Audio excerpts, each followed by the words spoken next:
Boa noite.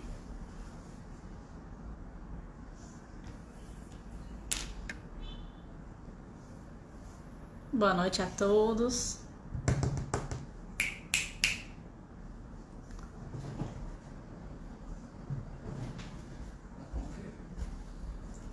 Hoje nós conversaremos com a professora Suelene Oliveira.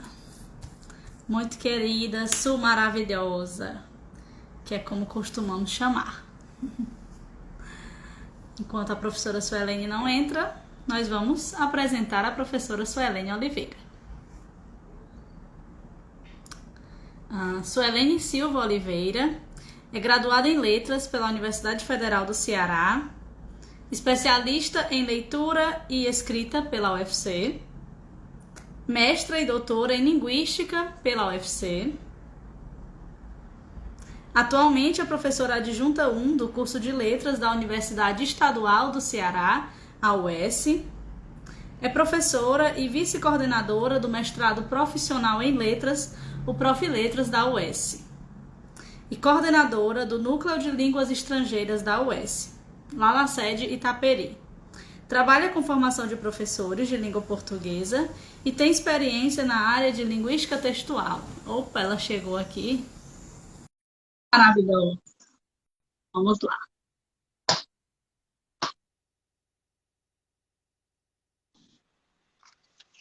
Olá, Bom, Mai. maravilhosa. Chegou. Que coisa Linda, boa. maravilhosa. Estava Tá ouvindo apresentando. bem? Tá ótimo, você está linda. Estamos ouvindo você muito Obrigada. bem. Que coisa E boa. aí, estava terminando aqui de ler a sua descriçãozinha do Sim, latte. sim. Você chegou exatamente na hora que eu ia dizer que você faz parte do grupo Protesto, que é o nosso grupo Com amado. muita honra. Prazer em dividir grupo com você, viu, Su? Muita honra estar com você aqui hoje. Obrigada, Mai. Tá melhor de ver assim? Tá ótimo, eu tô ouvindo bem. A Mônica aqui Sim. disse que só viu o casco. Acho que é porque você Não estava entrando, é? mas tá ótimo. Sim. Tá ótima. Então, Su, li aqui a sua descrição, né? Nós vamos falar sobre esse tema super pertinente, que é esse retorno de aulas remotas e como isso modificou o nosso fazer pedagógico. Sim. Então, eu gostaria que você inicialmente começasse falando um pouco sobre o tema, para depois a gente partir para as questões que foram enviadas. Tá certo, Mai. Então, muito obrigada mais uma vez. É uma alegria, é um prazer recebê-los aqui na minha casa, né? No momento, né, de confinamento, é sempre uma alegria. E agradecê-la mais já pela possibilidade, por você ser esse elo, né, de conduzir, trazer todo mundo para esse espaço, para se abraçar mesmo de longe. Mas é uma live que sempre abraça. Muito obrigada, muito obrigada. Que Deus abençoe a sua disponibilidade, o seu sim, né, para promover esse espaço de aprendizagem. Tá bom? Mas Amém. assim, quando a gente conversou, eu achei interessante porque eu trabalho com formação de professora, como você já apresentou, e para mim, assim, é esse reinventar. Esse momento não é fácil para ninguém. E na sala de aula houve toda né, uma configuração diferenciada. E nada assim, sem parametrização, porque a gente não pode imaginar esse ensino remoto como emergencial, né? É o que nós temos agora, né? Então, nós não fomos preparados para isso, nenhuma formação acadêmica. Então, a necessidade de conversar sobre isso e como isso está mexendo, está alterando, né? A gente gerenciando a razão e a emoção o tempo inteiro. Por isso que eu achei prudente a gente falar sobre isso, né, que a gente não pode parar, né?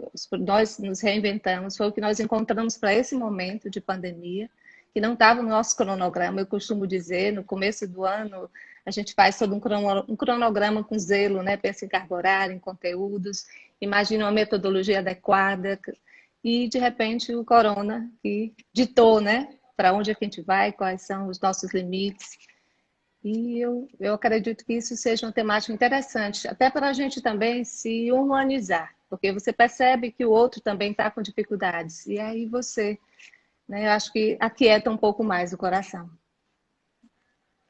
Verdade, Su. E não poderia ser diferente, né? Você falar sobre isso e dar esse tom de humanidade, de empatia. Então, muito bom, porque a gente aqui vai ver também o outro lado. A gente não vai ver só o lado de quem está tentando produzir, mas o lado de Sim, quem está sim, fazendo, se esforçando para dar certo, né? Sejam sim, professores, sejam alunos. Nós estamos nos reinventando o tempo inteiro. o tempo inteiro, com certeza. Maravilhoso. Então, Su, eu selecionei aqui 6, 7 perguntas, mais ou menos, que foram enviadas lá na caixinha, né, do Instagram. Eu sempre abro e Sim, as pessoas têm a oportunidade de enviar perguntas.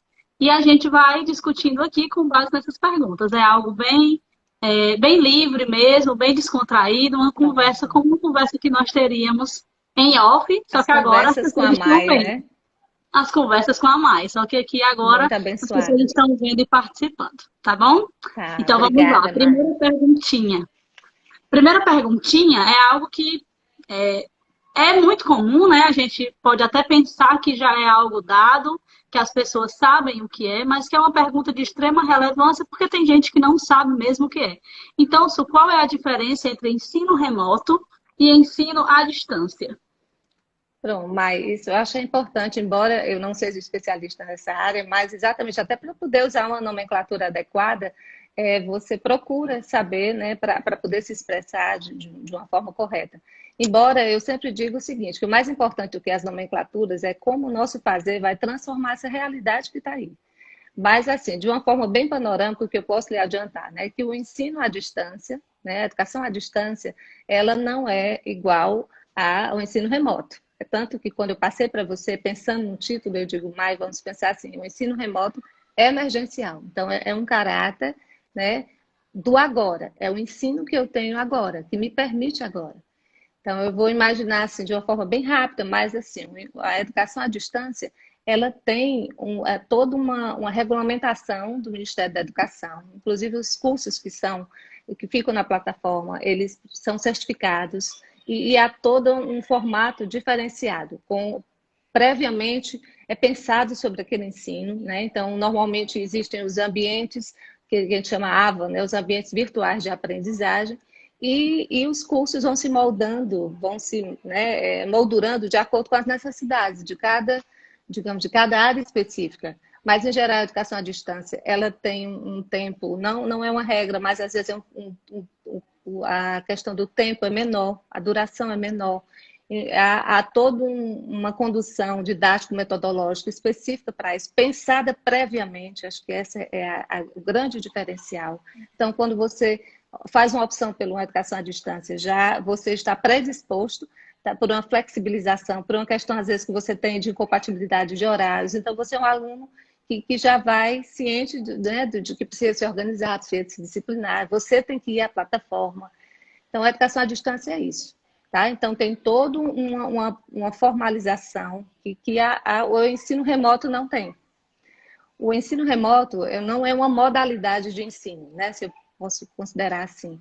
É o que nós temos para esse momento de isolamento, né? A partir desses decretos, dessas recomendações de isolamento social. Então, as escolas, as instituições de ensino como um todo, né, Maia, elas precisaram dar continuidade às aulas. E houve essa preocupação, né, e esse entendimento de que a aula remota poderia ser uma opção viável. Mas ela tem todo digamos, eu lembro, eu assisti há pouco tempo uma palestra e era um psicólogo, ele dizia, olha, é importante que a gente talvez pudesse, a gente pudesse ter uma tarjazinha dizendo que nós estamos em treinamento, porque é um processo, a gente está aprendendo, né, se for fazer uma analogia assim, imaginando o carro andando e nós estamos aprendendo a conduzir.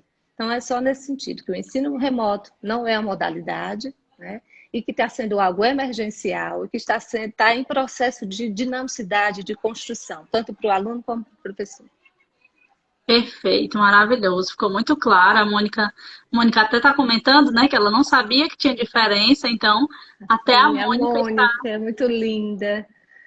É um privilégio, maravilhosa. né, ser edificada por essa mulher.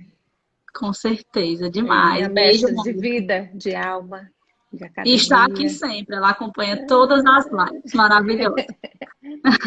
Vamos lá para a segunda perguntinha. Sim. O que você acha do ensino remoto, tomando como ponto de vista aqueles que não têm acesso às tecnologias? Eu já vejo assim, né? Qual é a grande dificuldade? Uma pergunta acho que está encapsulada na outra, mas assim, imagina que quando o aluno chega ao curso que é presencial, esse é o desejo dele. E também é o nosso, quando a gente diz um sim para esse fazer pedagógico face a face. Qual foi o problema? A grande dificuldade é porque a pandemia já trouxe, já nos, digamos assim, nos tirou essa liberdade, né, desse contato, né, desse momento face a face, dessa interação. E com isso também, assim, os alunos, por exemplo, quem vai para a educação à distância, ele já pressupõe, ele já tem que ter uma clareza, uma ciência de que ele precisa ter uma internet, né, um acesso, né, que não seja oscilante, ele precisa ter também os dispositivos móveis necessários para acompanhar, né, essa aula virtual. E da educação, do ensino remoto, não. Então, a grande dificuldade, gente, está tentando levar a informação. Eu acho até, Mai, que é um antivírus, assim, potente, essa questão de levar o conhecimento, mesmo nesse mundo tão nebuloso, tão incerto. Então, é acertado continuar. Não estou dizendo que a forma que a gente encontrou foi a melhor, mas é a viável, é o que Deus nos permite nesse momento. Então, o que eu vejo, a dificuldade é, assim, o governo, isso é uma questão maior, acho que não cabe aos professores, né? Porque é uma questão de acesso.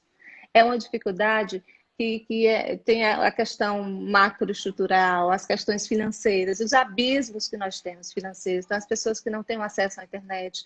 Eu vi, assim, só para você ter uma ideia, a dificuldade, por isso que tem que ter flexibilização, acho que é a primeira palavra que eu usei, né? Eu trabalho com formação de professores. Eu lembro no estágio, havia um aluno, né, só para ilustrar para você como realmente a gente tem que ter, né, um jogo de cintura que a gente vai construindo no processo. Uma aluna disse, professora, eu não estou podendo mandar o seu relatório porque eu precisei, nesse momento, eu precisei voltar para o interior, né, para poder sobreviver, que eu não tinha condições de me manter na capital.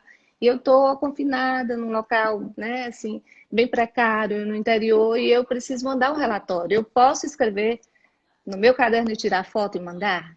Então, assim, você imagina, né, além de todo o sofrimento dela sair desse conforto, dessa rotina, né, problemas financeiros, você ainda tem que conviver com essas dificuldades da tecnologia. Então, assim, não é justo, não há uma equidade, mas isso é um problema macro, na minha visão, né? A gente não, eu acho que seria uma conversa estéril imaginar soluções para isso. Acho que o governo está procurando, né, encontrar algumas medidas para humanizar, para, digamos assim, levar esse acesso de uma forma mais democrática, né, para os alunos. Mas eu confesso a você que é um momento de muita dificuldade, né? É um momento que a gente não tem condições, assim, se sente um pouco limitado, né, nesse aspecto de como fazer com que a informação chegue ao nosso aluno. Verdade, Su, você fez reflexões maravilhosas, né? Porque é isso mesmo. O desafio não é somente como dar a informação, mas é como fazer com que essa informação chegue, né? Difícil. Exatamente. Terceira perguntinha. Quais são as premissas fundamentais que poderiam nortear o planejamento docente do professor de língua portuguesa em tempos de pandemia? Pois é, mas aí eu vejo, essas questões estão em cascata, né? A gente conversou um pouco sobre isso, porque nós da língua portuguesa, eu ainda sinto que nós temos o privilégio de ter uma carga horária bem mais elastecida em relação a algumas disciplinas, né, que tem uma carga horária mínima. Então, nós temos uma flexibilização, a possibilidade de trabalhar melhor com os alunos, pela questão da carga horária, que é mais satisfatória. Mas assim, o que que o professor tem que perceber, né? Já imaginando o que eu acabei de dizer, eu não posso imaginar que os encontros terão a mesma carga horária, que os conteúdos serão trabalhados com a mesma perspectiva, talvez com a mesma profundidade. Não é uma questão de você não ter um compromisso, não ter um zelo pelo que você faz, mas você precisa ter esse olhar de sensibilidade, né? Acho que as palavras que eu selecionaria para você desse nosso momento seria essa sensibilização e a flexibilização também, uma ordem de grandeza que eu estou apresentando para você. Mas o professor tem que perceber isso, a questão desse espaço virtual, né, da dificuldade que o aluno tem de acesso, da dificuldade que ele tem na elaboração das atividades, porque às vezes tem um aluno que está assistindo a uma aula com, né, um celular, com a tela toda craquelada. Então, imagine como é que esse conhecimento, esse filtro que vai chegar, além das questões emocionais, né, que a gente não tem um alcance que o olho não percebe.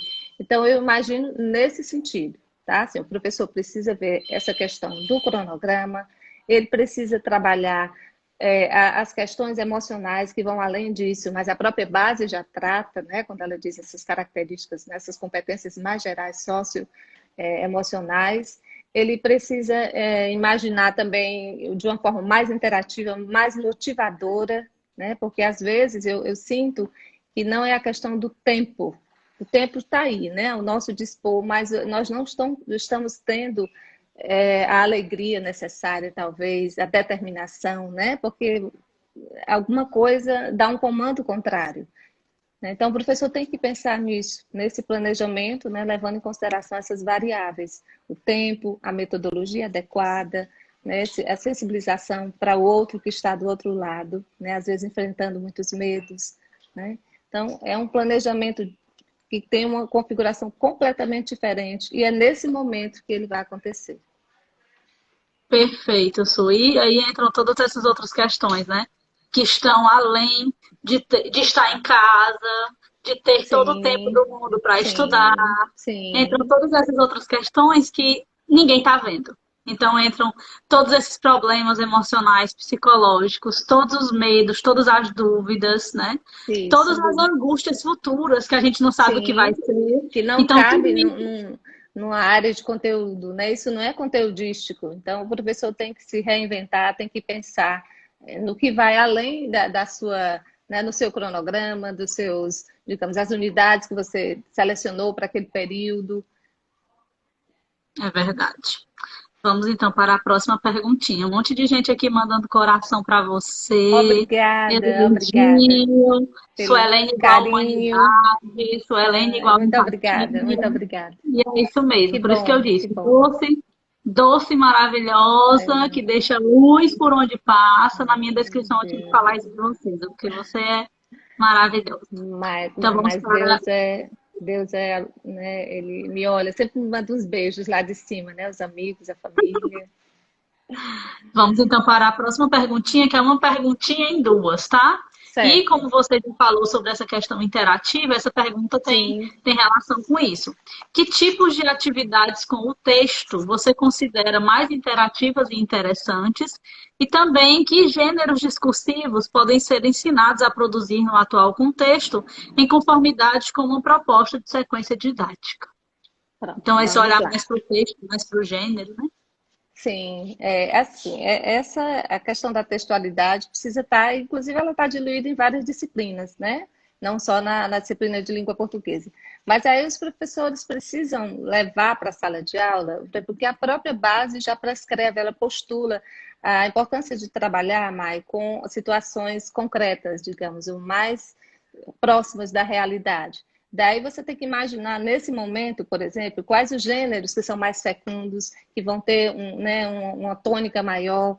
E eu fiquei imaginando, assim, existem vários, mas só para ilustrar, porque é um momento, é uma fala, não dá para a gente se prolongar. Mas, por exemplo, imaginar a questão pelo mundo que está lá fora, né, às vezes as insatisfações, uma carta, digamos, um gênero interessante, uma carta de reclamação. Eu acredito que seja bem interessante e muito próximo do real, né? Muitos, assim, por exemplo, eu há pouco tempo precisei utilizar esse gênero, insatisfeita com o alcance da minha internet, então você vai lá e procura quais são os canais para fazer isso. Então você pode ensinar e deve ensinar o seu aluno que isso não é uma atividade da escola, isso é um propósito maior. E você, como cidadão, um dia pode se dirigir a esses órgãos. Até conversei com a Sami, que está aqui, né? Minha amiga de vida, e ela falou assim, existe um site que ela chamou que é consumidor.org. E esse site está bem ativo agora, exatamente porque as pessoas não devem se deslocar, né, por conta dos decretos de isolamento. Então, várias empresas estão lá elencadas, né, elas estão sendo, digamos assim, vinculadas a este site, e o consumidor, as pessoas de uma forma geral, elas entram e elas registram as suas insatisfações. Então, a escola pode usar isso, né? Mostrar que é real, que existe esse espaço virtual e que ele tem prazos, que as empresas, por exemplo, elas são cobradas mais. Então, elas precisam dar um devolutivo, você tem todo o acompanhamento de um protocolo. Então, é uma forma de você exercitar no aluno também a questão da cidadania, né, para que ele perceba que esse gênero ele tem uma força argumentativa. E aí você falou, por exemplo, da questão da argumentação, eu fiquei imaginando, né, as sequências prototípicas do Adam, quando ele fala da questão da sequência argumentativa, aqueles elementos mínimos básicos. Então, você ensinar para o aluno. Então, qual é a sua tese? O que a vida lhe mostra? Aquele dado que você tem. Depois você pode colocar, né, as provas concretas, você pode também criar a questão da contraposição, né, até chegar ao momento da sua conclusão. Então, você mostrar para o aluno que esse tipo de gênero, além de, como eu já disse aqui no início, dele perceber que isso tem um papel social, tem uma importância social, ele pode, a escola, o professor pode levá-lo, né, a esse tipo de conhecimento através de uma teoria acadêmica. Daí a importância, né, Mai, da formação do professor. Porque o professor, com esse conhecimento, né, ele não vai apenas dizer que ele conhece essa sequência do Adam, mas como essa sequência vai enriquecer, né, organizar estruturalmente a argumentação do aluno. Então, por exemplo, essa foi uma que eu imaginei. Mas existem várias. Por exemplo, esses dias você viu, né, viralizou um vídeo, um depoimento de um aluno. Aliás, hoje em dia ele já é biólogo, né, foi aluno da UES, Gabriel, não sei se você lembra, falando sobre a devastação que estava vendo aqui numa área gigantesca, próximo a gente aqui na Sabiaguaba. Então, é um outro, eu vejo assim, é um outro tipo de gênero que no momento, ele é um grito também, né? E os alunos, até mais do que a gente, eu sinto que eles têm muita facilidade, eles estão muito próximos, têm uma relação muito estreita com esse tipo de gênero, que são os vídeos. E aí você vai transformar de uma forma mais sistemática, mostrar como se faz, como se você vai construir esse documentário, e que ele é um gênero híbrido, que você pode coletar depoimentos das pessoas, você pode fazer uma pesquisa, né, um memorial, e a partir daí você materializa daquela forma. Além de você mostrar uma outra situação real de uso, né, você viu que esse vídeo do Gabriel, particularmente, acho que mexeu, foi, né, saculejou com todo mundo, e ele mostrou a importância de utilizar, de trabalhar inclusive a oralidade, né, que é outra coisa, Mai, que eu vejo, porque os caminhos se entrelaçam, né? Mas eu vejo assim, é uma outra dívida que nós temos, grandiosa em relação ao ensino, é o trabalho com a oralidade.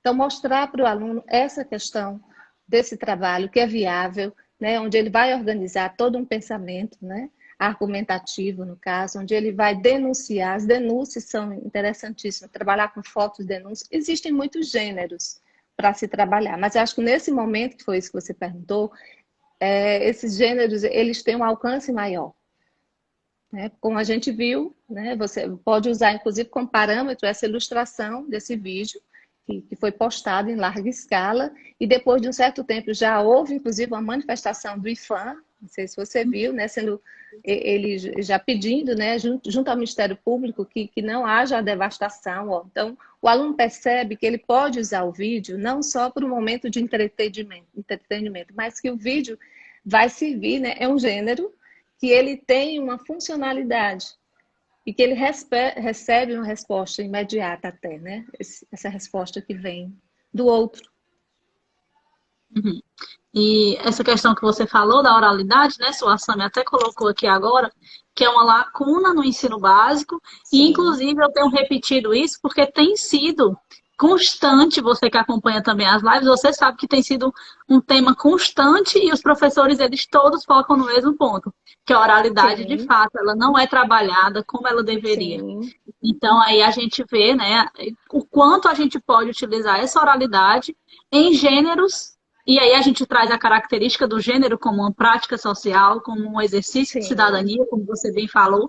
Então a gente vê que não fica algo maçante, não fica algo cansativo, fica algo prazeroso, porque o aluno vê a realidade dele colocada ali no ensino, né? sim. E Então, você não deixa de levar em consideração, né, Mai, todas as questões que estão por trás desse projeto de dizer. Pensar no propósito comunicativo, imaginar quem será esse possível destinatário. Aí você vai trabalhar a questão do léxico, você vai trabalhar a questão da formalidade ou da informalidade da linguagem.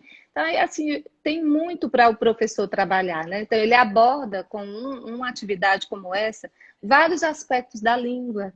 E além, como você diz, de ainda exercitar essa questão da oralidade, mas de uma forma sistemática, né, uhum, útil para. Não adianta também de trabalhar só leitura, leitura silenciosa, leitura em grupo, e isso lá fora não é uma prática meramente escolar.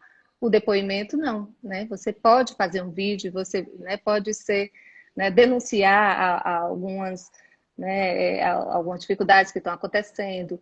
Por exemplo, eu estou até fazendo um trabalho com um dos meus alunos do Profiletas e ele está nessa, por conta que o Profiletas tem uma proposta de uma pesquisação, né?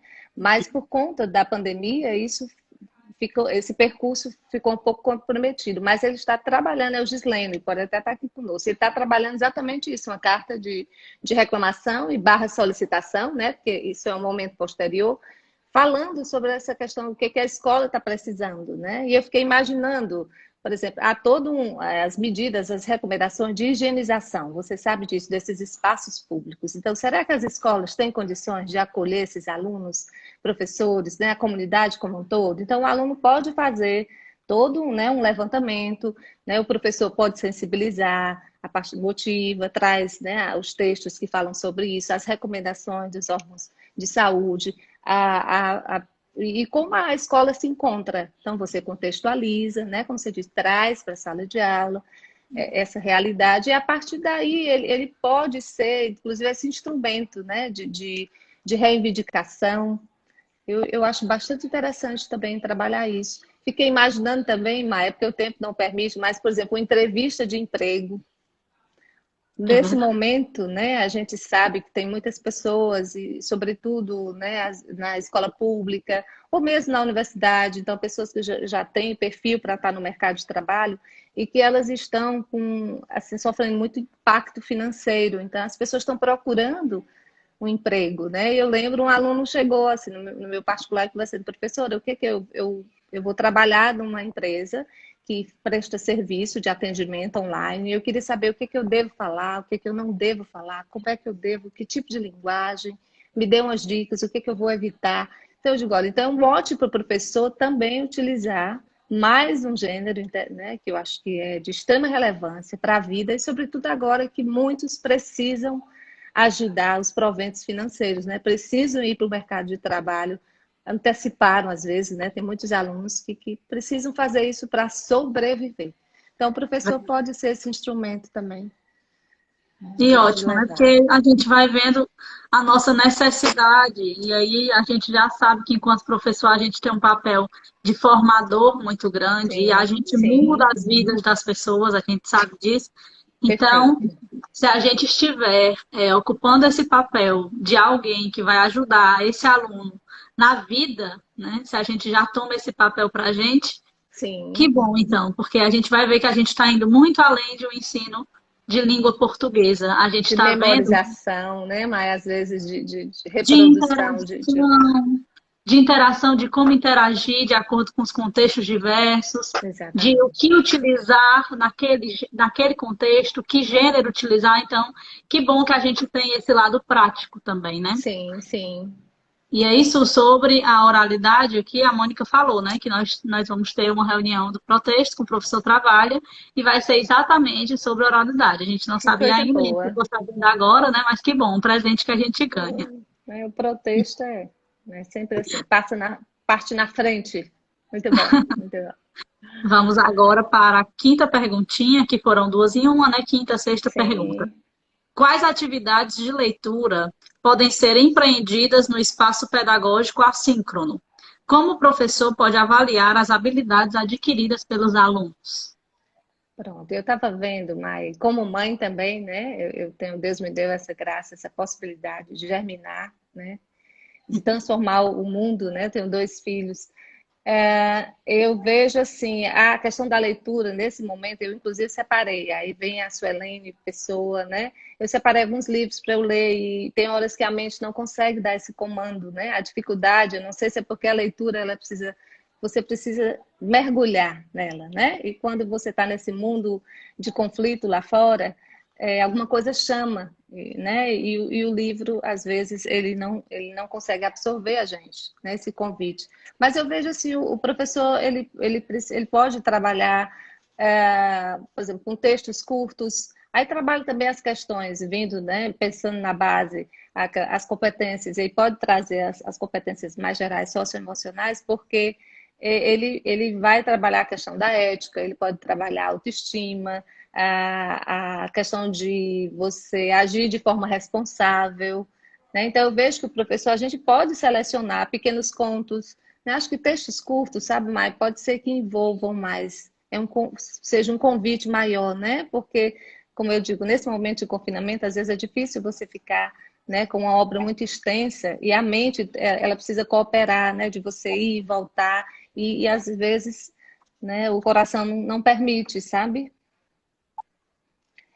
É Então é isso, verdade, viu? eu vejo isso, assim, o professor, eu não sei quanto tempo ainda nós temos, mas eu vejo que o professor precisa trabalhar assim. Então, por exemplo, até pensando numa sequência didática, a gente levando em consideração aquela sequência mínima, básica do letramento digital, a gente pode pegar as propostas de Cosson, que ele fala daqueles passo a passo que já são utilizados por muitos de nós, onde você faz um momento de motivação, depois da introdução, a leitura e o processo de interpretação.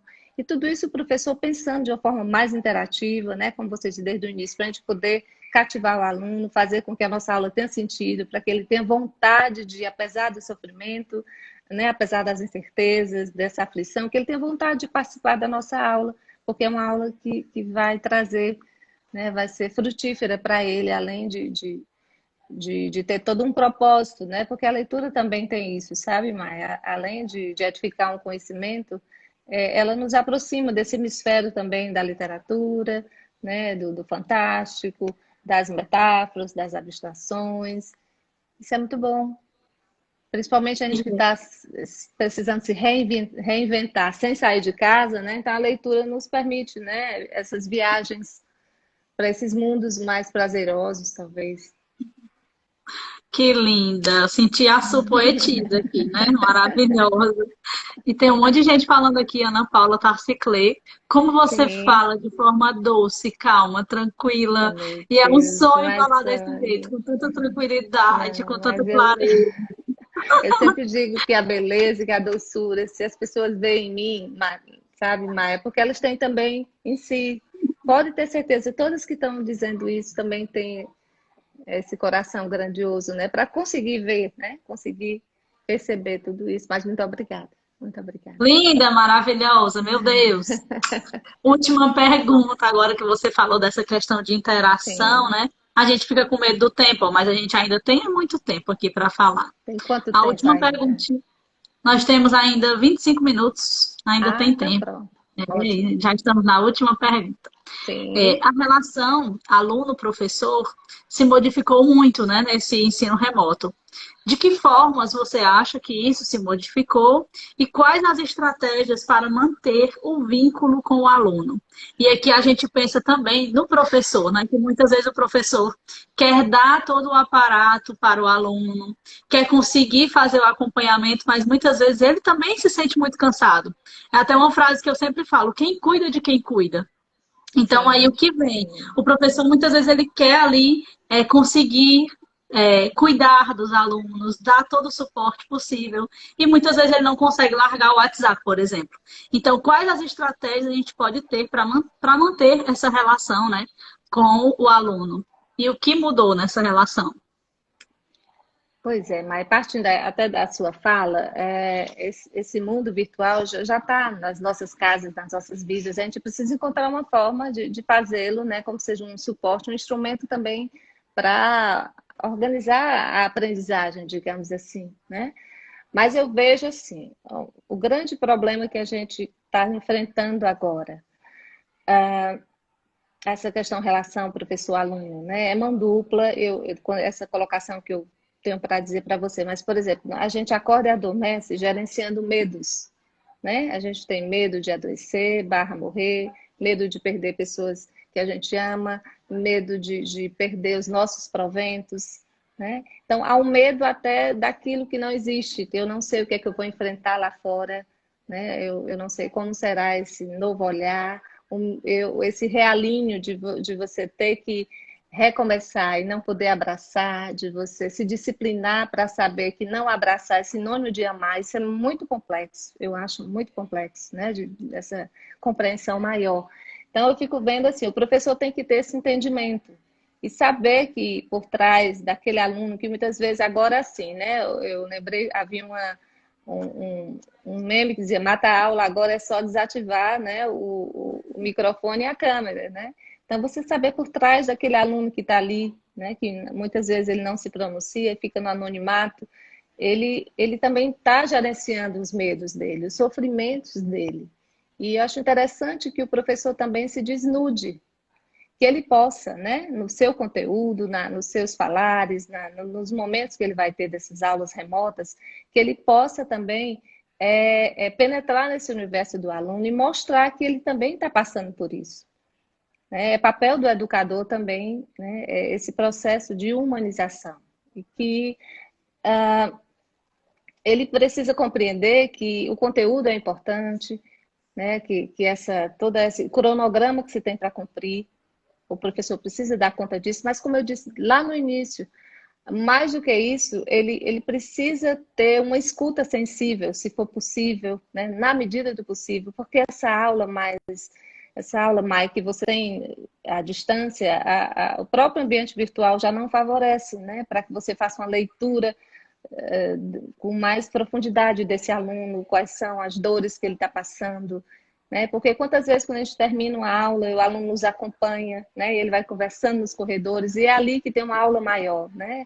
Essa aula onde você também troca as suas experiências de vida, que vão além da sintaxe, da morfologia, né? A Mônica fez muito isso comigo, né? Acho que a Mônica está aqui, olha, eu não consigo acompanhar esses movimentos, não, tá? Que já é outra dinâmica que né? É uma outra competência que eu tenho que fazer, mas se eu ficar lendo, aí eu não consigo, né? O raciocínio fica interrompido.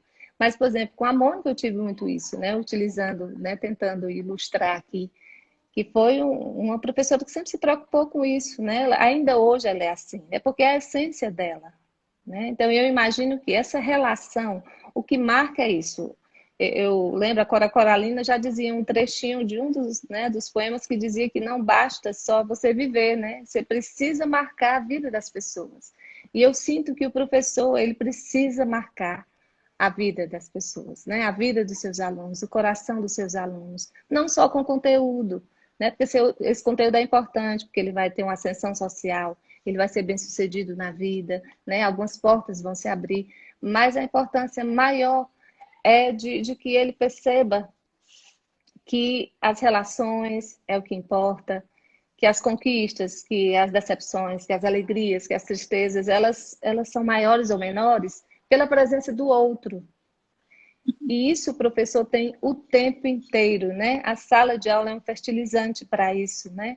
Para estreitar os laços, esses vínculos afetivos, que vão além da grade curricular que a universidade pensa, que as escolas elaboram, né? Que vão além do que os próprios livros prescrevem. Então, assim, essa relação ela precisa ser construída sempre, né? Porque muitas vezes você toca o aluno não é pelo seu fazer pedagógico, mas muitas vezes é pelo seu olhar, pelo colo que você dá, né? Pelo olhar que abraça, muitas vezes. Então, assim, essa relação professor e aluno, eu acredito que eu já tinha isso como, né, uma prática na minha vida, mas eu acho que agora ela vai ser muito mais intensa. Porque eu lembro, assim, ilustrando também, né, já que a gente tem esse tempo, mas qualquer coisa você monitora. Eu falei, eu acho interessante trazer um pouco da minha realidade, que eu me sinto mais à vontade para falar. Mas quando eu falei com o aluno, eu tinha um prazo, né, te estabelece, já com certa flexibilidade, o aluno tinha um material para entregar. E ele disse que não tinha como fazer, perguntou se podia, né, escrever e tirar uma foto e me enviar. E aí você olha assim, meu Deus, parece uma coisa tão simples, né? Porque no meu cronograma tinha assim, devolutiva, né? Entrega dos relatórios e devolutiva, datas, coisas específicas. Mas esse processo não aparece, como você disse, são coisas que o olho não acompanha. Então, é importante que a gente tenha mais sensibilidade. Essa relação, esses vínculos afetivos, até porque, Maia, eu vejo assim, toda aprendizagem tem uma pulsão afetiva. Nenhum aprender, né? Ele não consegue acontecer de forma plena se você não tem uma relação de afeto. Então, é importante que o professor, mais do que nunca, ele consiga, né, na medida do possível, se ele tiver permissão para isso, penetrar nesse universo do aluno e o aluno também conhecer.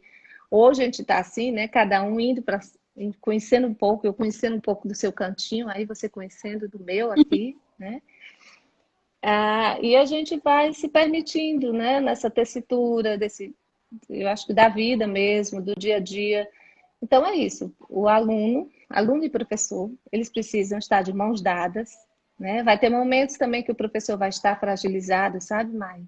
Eu me entristeço, eu sou mãe e faço parte de grupos de mães, né, de alguns dos meus filhos, e às vezes me entristeço quando alguém faz um comentário, né, que não é muito feliz em relação à postura do professor. Digo, as pessoas esquecem, né, de que também aquela pessoa que está ali por trás, além de uma competência, de um profissionalismo, ele também, né, está tentando, na medida do possível, levar um pouco de esperança, né, de dias melhores, está com o coração aflito.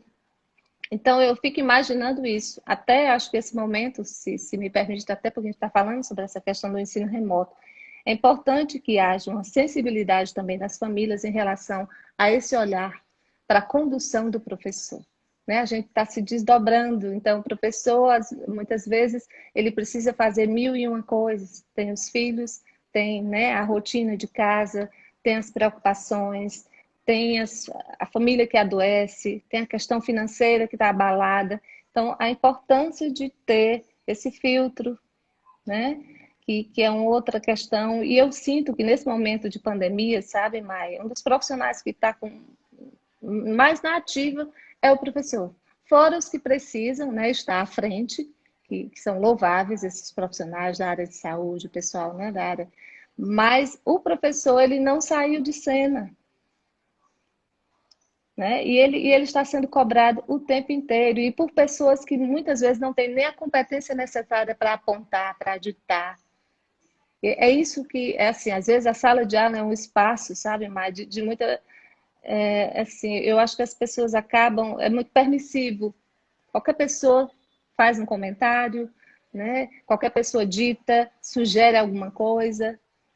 E o professor, assim, eu vejo, né, eu louvo o dia inteiro, assim, como os professores estão conseguindo, como nós estamos conseguindo, né, dar conta de uma demanda que não foi, como eu disse no início, não foi uma escolha nossa, né, eu não escolhi ser tutora, eu não escolhi ser professora à distância, né, isso não fazia parte, pelo menos, era um desejo da minha vida docente, e a gente precisou fazer isso. Da noite para o dia. Então, essas relações, né? A questão é a relação professor-aluno, e ela vai bem maior, né? É preciso que haja uma compreensão também nas famílias, né? Para que a gente possa ter, pelo menos, condições de fazer, de conduzir a nossa aula de uma forma mais tranquila, né? Mas em processo de aprendizagem. As escolas precisam investir em formação do professor, isso aí, né, é fato. Precisa, não adianta a cobrança, porque todo e qualquer profissional, né, quando ele precisa, tem algo novo, ele precisa ser apresentado a esse novo com maturidade, com tempo, né, de forma sistemática, planejada, e não é o que está acontecendo, né, nesse cenário de pandemia. Né, nós fomos chamados e precisamos sair dessa zona de conforto e ir para a sala de aula. Que linda, eu tô calada assim, eu tô encantada. Eu tô só o encanto que todo mundo tá tendo em casa, as pessoas estão vendo aqui na minha cara. Meu Deus, eu aguentaria mais tanto tempo ouvindo você Oh, meu falar. Assim, Deus. que lindo. E com certeza, né? A Mônica falou aqui que você. É por isso que o seu trabalho no Prof. Letras é tão lindo, porque realmente você ama o que você faz, você tem paixão por isso, você fala com muita naturalidade, porque isso é você, é o que você acredita. E com certeza essa live aqui vai ser indicada para os meus alunos da nova turma do Prof. Letras, né? A turma está começando hoje, tem gente que está aqui, tem gente que não está, mas com certeza Sim, eles precisam muito ouvir isso que você falou. E como a Ana disse, acho que todo mundo deveria ver essa live, deveria mesmo. Então, vou compartilhar várias vezes, marcar várias pessoas, que que vai ficar lá bom. no meu IGTV. E as pessoas precisam ver isso, precisam ver esse lado doce, lindo, luz, que é o fazer pedagógico e que vem de você com tanta naturalidade, viu? Muito obrigada, Su. Eu que Maravilhada, agradeço, estou né? encantada, estou Agradeço flutuando. demais, né? E agradecer já no início eu já falei, mas que outras pessoas tenham essa oportunidade de estar aqui com você. Então, muito obrigada, né? Porque você, pela disposição que você tem também, né? De usar esse conhecimento também para isso, para agregar, para nos trazer para pertinho, né? Hoje eu já acordei feliz, né? Porque eu sabia que ia ter esse momento com você, tá? Então, muito obrigada. Eu sempre digo, né, que eu parafrasei um trechinho bíblico, eu digo, Senhor, dai-me teoria, mas aumentar a minha prática, né? Então, que Deus possa nos permitir se reinventar no meio de tudo isso, né? Nesse turbilhão, nessa coisa meio nebulosa, mas que, acima de tudo, ele nos dê, né, a fé necessária, a esperança, né, para que a gente possa voltar o mais rápido possível para fazer o que a gente gosta da melhor forma, né? Então, muito obrigada, viu, Mai? Que Deus abençoe Linda. você. Obrigada também para quem está do outro lado, né? Eu sempre digo para os alunos, nada do meu fazer seria, né, teria a dimensão do que se não fosse alguém que deseja, que sai de casa todo dia para ouvir. Eu sempre agradeço isso aos meus alunos. Então, agradecendo também para quem está aqui, mesmo à distância. Muito obrigada pelo ouvir, pela partilha e pela possibilidade também de aprender. Obrigada. Que linda. Sintam-se Linda. abraçados, né? Que Deus proteja cada um no seu cantinho. Muita saúde, viu? Maravilhosa. Todo mundo flutuando agora para sair dessa live. Porque, meu Deus, que coisa linda! Amei. Su, um abraço bem grande. Outro. E é muito bom a gente se ver e se unir com os recursos que a gente tem, né? Que bom que essa rede se fortaleça Sim, sempre. E é só Muito isso, mas obrigada. nunca se esqueça, né? Assim, que não vale só os livros que a gente lê, né? Os títulos que a gente tem, mas o importante é como isso transforma a vida da gente e a vida das pessoas também que passam pela gente. Isso é muito importante. Beijo. Beijo, Fiquem com linda. Deus. Tchau. Amém a todos. Beijo, gente.